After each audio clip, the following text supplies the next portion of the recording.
Bonjour à tous dans cette nouvelle vidéo de présentation de Visu GPX dans laquelle je vais vous présenter les outils basiques de Visu GPX, c'est-à-dire comment analyser une trace et l'enregistrer dans son profil, comment la modifier en utilisant la bascule automatique vers Edit GPX, comment enfin la classer pour obtenir une arborescence de ces traces dans son profil.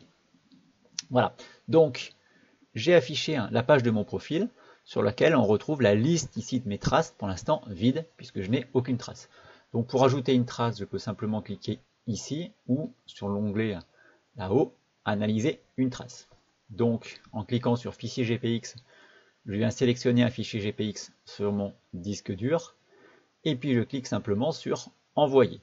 Donc avant, vous noterez que vous avez quelques options qui vous permettent par exemple de définir l'activité, donc pour moi cyclotourisme, et puis de gérer les altitudes, on ne va pas le toucher aujourd'hui.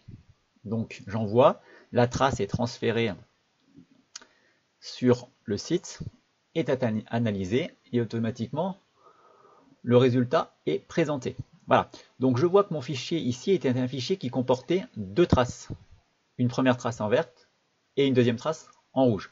Donc je verrai dans un deuxième temps comment faire pour modifier ça si je ne veux en conserver qu'une.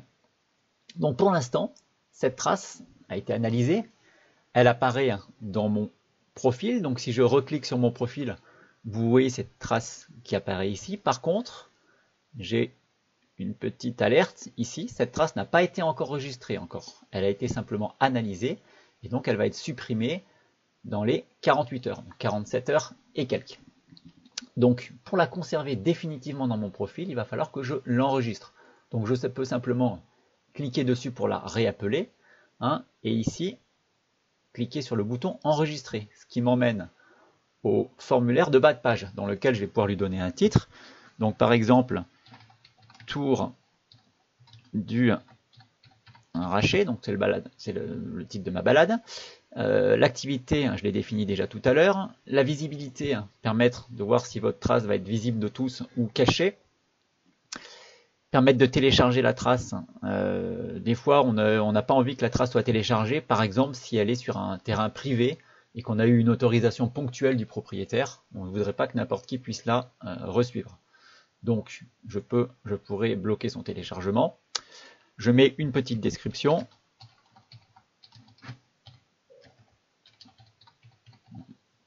Description, voilà. Et puis, je peux maintenant enregistrer ma trace. Voilà, donc la trace a été enregistrée.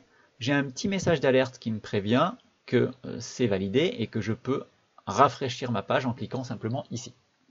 Voilà, donc cette page, la page cette fois-ci se réaffiche avec le nom que j'ai défini, ma petite description, les données de la trace. Alors vous voyez qu'ici j'ai quelques données liées à l'ensemble de mes traces.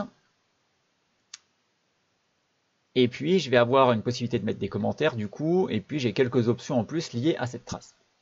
Si je retourne dans mon profil, ici, on voit que cette fois-ci, une petite vignette a été générée et que cette trace, cette fois-ci, est enregistrée définitivement.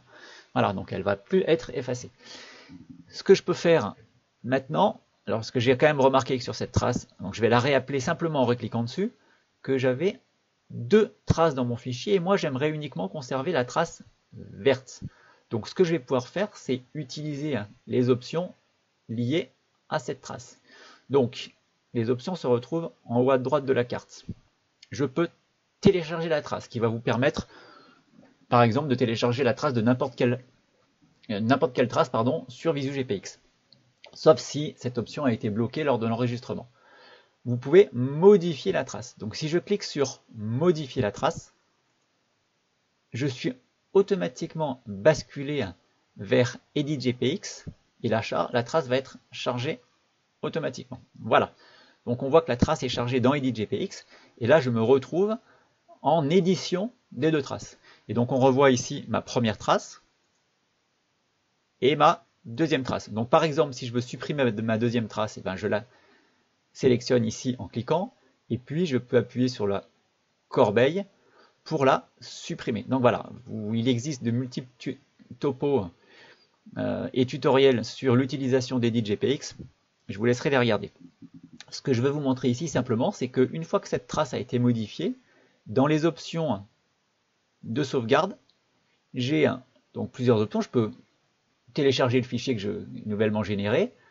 Je peux l'afficher sous Visu GPX, c'est-à-dire créer une nouvelle analyse. Donc je vais créer une nouvelle trace sous Visu GPX, ou je peux simplement remplacer la trace dans Visu GPX. Donc tout à l'heure j'avais un fichier avec 2 traces. Si je la remplace, ça va simplement la remplacer donc dans Visu GPX.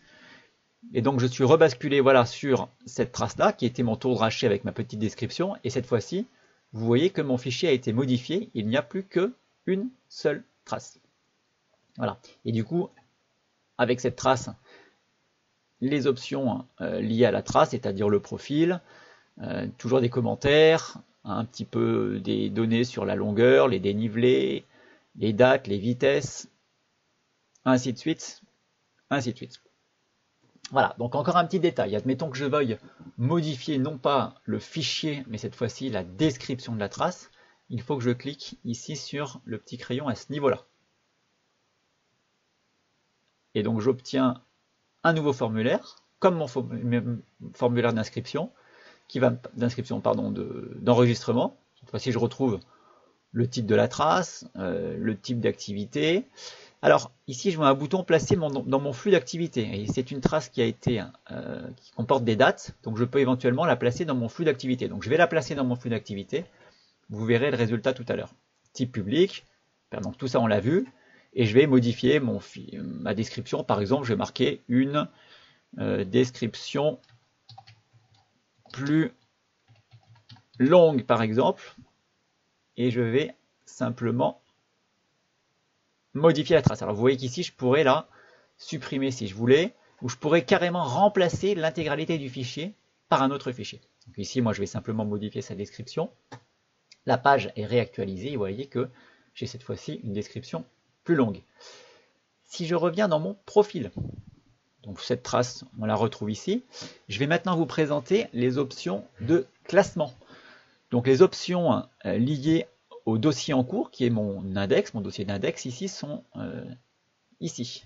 Donc si je clique sur ce petit menu-là, j'ai plusieurs options, par exemple pour trier l'affichage, donc quand j'aurai plusieurs traces, pour afficher sous forme de cartographie l'ensemble des traces présentes dans le dossier, et je peux aussi créer donc des dossiers et des sous-dossiers. Donc en cliquant sur ajouter un dossier, je peux ajouter par exemple un dossier vélo, go.